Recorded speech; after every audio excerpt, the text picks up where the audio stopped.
In this tutorial, we are going to look at some slightly harder questions involving expanding two brackets. And in fact, when we get to question 3, we're going to look at expanding 3 brackets. Now, in order to do this, you really need to be familiar with what's in the blue box over here, the key points surrounding FOIL. If you're not, go back and have a look at the tutorial on expanding 2 brackets, and that will explain what's going on. We're just going to crack on and use it, though. So, in question 1, what's the issue here? Why is this a harder question? Well, it says expand and simplify 3x minus 4 all squared. And it may look, in the first instance, as though this isn't 2 brackets. But actually, of course, we know that 3x minus 4 all squared is 3x minus 4 times 3x minus 4. I haven't put a times sign in between the brackets, but it is implied. So, having done that, we've now actually turned this question into a straightforward question. And the first thing we're going to do, according to the key points, is write FOIL above our working space. So here it is, F-O-I-L, giving myself a little bit of room to do things. And we carry on. We write down the 4 multiplications, step 2, and F stands for first, so that's the first term in each bracket.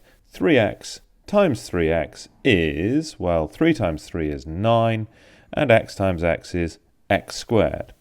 And then we go for the outer pair of terms, and that is 3 times minus 4, or rather 3x times minus 4, and using our rule at the top there, that a minus times a plus, or a plus times a minus is a minus, we get minus 12x.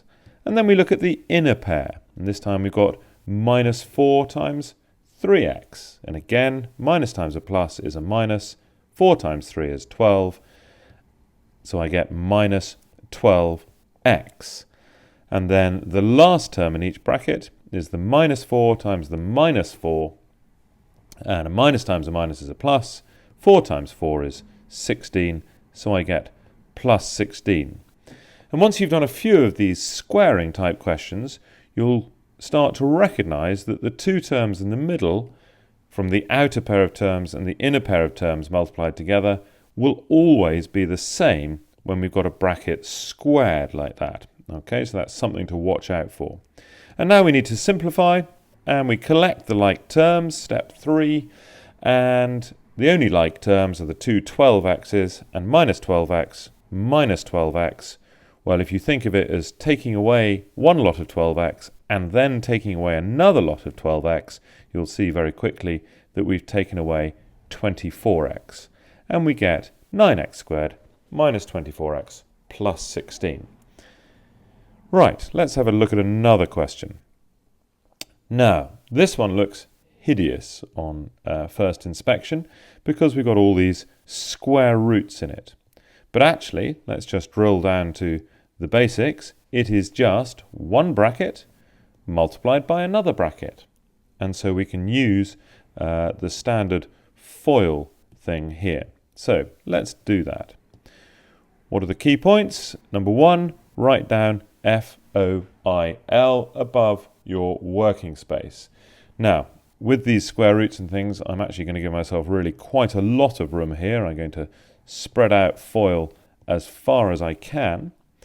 And then my working, so here we go, that top line with the brackets is equal to, now the first terms, I'll do this slowly.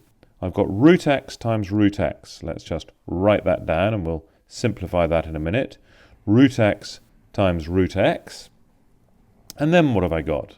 My outer terms are root x and minus 3 root y. Okay, so let's write that down. So I've got root x times minus 3 root y. And we'll sort that out in a minute. Okay, now what about the inner terms? Plus 3 root y times root x, or plus root x. So that's plus 3 root y times root x. And then for my L from my FOIL is the last term in each bracket. And you'll notice that I've got a plus and a minus here. I've got plus 3 root y times minus 3 root y. Okay, now I've written that out sort of longhand, as it were, without simplifying it, because it is quite complicated. But each term actually isn't that scary. Root x times root x is simply x. That's the whole point of a square root, is you multiply a square root by itself and you get the number under the square root. Then I've got root x times minus 3 root y. First thing to notice, plus times a minus is a minus, so this is going to be negative with a minus sign.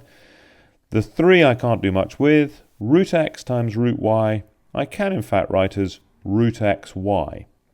Okay, and then what about the next term?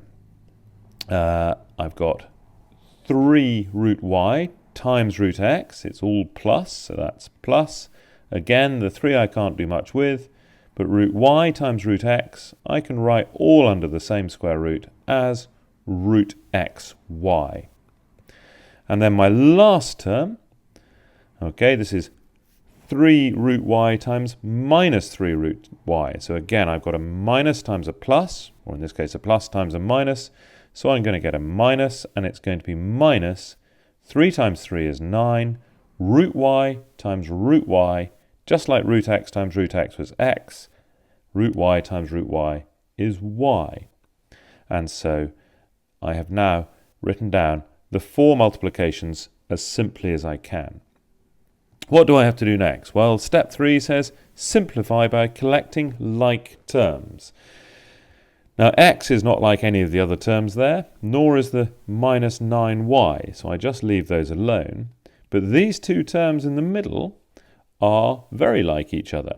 Okay, they're both root xy terms, and I've got minus 3 root xy and plus 3 root xy, and these two, in fact, cancel out, don't they? Because they're the same terms, just with a different sign, so when I add them together, they disappear. And I get left with x minus 9y.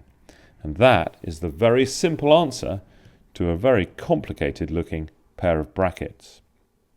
The more observant of you might have noticed this is in fact an example of the difference of two squares, multiplying out the difference of two squares, but that's for another day.